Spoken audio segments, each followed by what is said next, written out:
మళ్ళీ మీ దగ్గరకు వస్తాం ఒకసారి. ఇదంతా నడుస్తుంది. మెరుపుల మహేష్ గారి దగ్గరికి వెళ్దాం. మెరుపుల మహేష్ గారు, ఇదండి పరిస్థితి.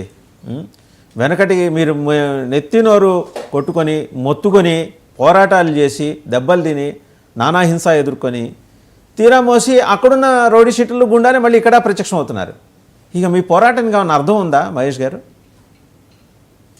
సార్, ముందుగా నాకు అవకాశం ఇచ్చిన 19 యజమాన్యానికి, అలాగే మీకు ప్యానల్లో ఇతర పార్టీ నాయకులకు అందరూ కూడా శుభోదయం తెలియజేసుకుంటూ, సార్ ఇప్పుడు లాస్ట్ గవర్నమెంట్ ఎందుకు పడిపోయింది అనేటప్పుడు మనం డెఫినెట్ గా ఇప్పుడు మీరు చెప్పిన పాయింట్స్ ని మనం కన్సిడర్ చేయాలి సార్. ఎందుకంటే ఇప్పుడు జగన్మోహన్ రెడ్డి పథకాలకి లేకపోతే 15,000 లేకపోతే 3,000 రూపాయలు డబ్బులు విపరీతంగా ఇచ్చినప్పటికీ కూడా జనం ఎందుకు వాళ్ళకి నిలబడలేదు అంటే నేను చెప్తాను సార్, 100% ప్రజల్ని సామాన్యుల్ని ఇబ్బంది పెట్టారు నాయకులు. చాలా మంది 90% మంది నాయకులు ఖచ్చితంగా ప్రజల్ని, సామాన్యుల్ని, ఇతర పార్టీ కార్యకర్తల్ని అన్ని విధాల ఇబ్బందులు పెట్టారు. కాబట్టే వాళ్ళకి ఈ రోజు ఎక్స్పెక్ట్ చేయనంత ఫలితం వచ్చింది. ఈ రోజు కూడా సార్ కూటమి ప్రభుత్వం అయినా కానీ డెఫినెట్ గా ఎవరి మీద అలిగేషన్ వచ్చిందంటే లేదు, ప్రతిరోజు ఇప్పుడు మీరు చెప్పిన పేర్లు ఏదైతే ఉన్నాయో దాదాపు నెల రోజులుగా ఇదే టీవీ ఛానల్లోనూ లేకపోతే పలు డిబేట్స్ లోను చాలా పత్రికల్లోనూ వచ్చేటప్పుడు డెఫినెట్ గా దాని మీద యాక్షన్ ఈ రోజు కనబడాలి, ఖచ్చితంగా కనబడాలి. మేము ఇంకా టైం ఉంది, ఇప్పుడు ఏదో నేను డిబేట్కి వచ్చినాను కాబట్టి నేను కాసేపు డిఫెండ్ చేస్తాను అంటే ఎన్నిసార్లు మనం డిఫెండ్ చేయగలుగుతాం? ఇప్పుడు ఖచ్చితంగా వాళ్ళు తప్పు చేశారు, వాళ్ళు తప్పు చేస్తున్నారు, కంటి ముందు కనబడతా ఉంది. ఇప్పుడు కూడా చూశాను, ఎవరో బాధితులు కూడా మమ్మల్ని ఇబ్బంది పెట్టారని చెప్పి వచ్చి ఎస్పీని ఆశ్రయించినటువంటి సందర్భాలు కూడా ఉంది. ఇది కూటమి ప్రభుత్వం కానీ పర్టికులర్ గా లా అండ్ ఆర్డర్ చేతిలో ఉన్నటువంటి చంద్రబాబు నాయుడు గారు కానీ ఇలాంటి విషయాన్ని కనీసం నాకు తెలిసి 1% కాదు కదా, 0.1% కూడా ఎంటర్టైన్ చేయకూడదు.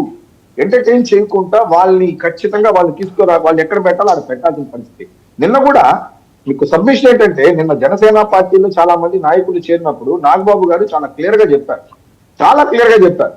అంటే వాళ్ళందరూ చేరడానికి వచ్చిన తర్వాత ఒకే మాట చెప్పారు, మీరు కానీ అడ్వాంటేజ్ తీసుకుంటే పార్టీని, లేకపోతే ప్రభుత్వంలో ఉందని అడ్వాంటేజ్ తీసుకుంటే ఎవరైతే మీరు చేరారో అది ఏ పార్టీ వాళ్ళన్నా కావచ్చు, దానివల్ల అలాంటి ఆలోచన ఉంటే మాత్రం మీరు దయచేసి ఇక్కడ వచ్చిన తర్వాత మీరు మానుకోండి అని చెప్పారు. ఇది చెప్పినప్పుడు మళ్ళా మీరు ఒకటి అంటారు, అంటే మీకు బాలినేని శ్రీనివాస్ రెడ్డి గారు మాత్రం మంచోళ్ళు అయిపోయారా తీసుకున్న తర్వాత? అయిపోయారు ఆల్రెడీ. మన కుంభమేళకు కూడా వెళ్ళొచ్చారు, ఆయన గంగలో స్నానం చేశారు, పునీతులు అయిపోయారు, ప్రాబ్లం ఏం లేదు. అదే సార్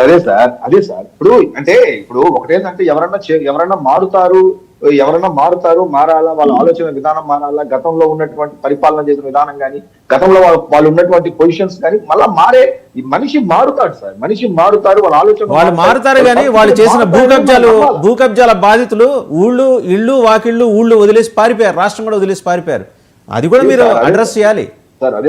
సార్ అది మీరు చెప్పే పాయింట్ నేను అందుకే కదా మీరు చెప్పకముందే నేనే తీశాను ఆ పాయింట్ ని. ఎందుకంటే నేను మళ్ళీ మీకు చెప్పే అవకాశం మళ్ళీ ఇచ్చి మళ్ళీ మీరు మాట్లాడిన తర్వాత, ఎందుకంటే నాకు తెలిసి ఇదే ప్రశ్న నాకు 2029 వరకు వస్తుంది. నేను రాదని చెప్పట్లేదు, ఈ ప్రశ్న 2029 వరకు మీ దగ్గర నుంచి ఇదే ప్రశ్న వస్తుంది. అంటే ఒక్కసారి తీసుకుంటానికి ప్రశ్నించే పార్టీ కదా, మీరు సమాధానం కూడా చెప్పండి. కేవలం ప్రశ్నలు తాగిపోతున్నారు మీరు, సమాధానాలు కూడా చెప్పండి. సమాధానము భవిష్యత్తులో ఆయన యొక్క ప్రవర్తన. భూ కబ్జా బాధితుల భరోసా యాత్ర అని ఒకటి పెట్టండి సార్ మీరు. ప్రకాశం జిల్లా, ఒక్క నిమిషం, ప్రకాశం జిల్లాలో భూ కబ్జా బాధితుల భరోసా యాత్ర, బాలినేని బాధితులందరికీ ఓదార్పు అని ఒక ఇది పెట్టి వాళ్ళందరినీ పిలిచి వాళ్ళ భూములు అలా వెనక్కిప్పించండి. మిమ్మల్ని నెత్తిన పెట్టుకుని ఊరేగుతారు. ఎందుకు కూడా ప్రకాశం జిల్లాయే, నెత్తిన పెట్టుకుని ఊరేగుతారు వాళ్ళు.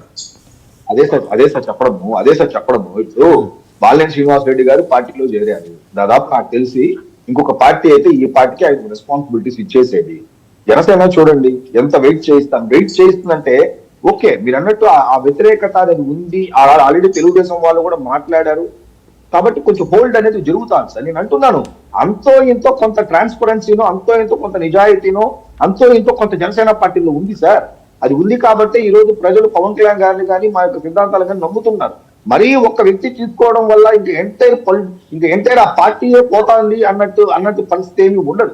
మీరు అలా తీసుకుంటే చాలా మంది పార్టీ నాయకులు చాలా పార్టీలో మారుతా ఉంటారు, అవన్నీ క్వైట్ కామన్ గా జరుగుతాయి. మీరు ఇతర పొలిటికల్ పార్టీస్ కన్నా భిన్నమైన పార్టీ, మీ దగ్గరకు వస్తే ఎంతో కొంత ఇది భరోసా దొరుకుతుందనే నమ్మకంతో జనం మీకు 100% ఇచ్చారు. నేను అందుకే సార్ నాగబాబు గారు కూడా నేను చాలా క్లారిటీగా చెప్తారు, మీరు ఎక్కడన్నా ఉండి ఇక్కడ వచ్చిన తర్వాత మీరు ఖచ్చితంగా మీరు దీనికి అనుకూలంగానే మీరు పనిచేయాల్సి వస్తుంది, దీని విధానాలకే మీరు పనిచేయాల్సి వస్తుంది చాలా స్పష్టంగా తెలియజేయడం జరిగింది.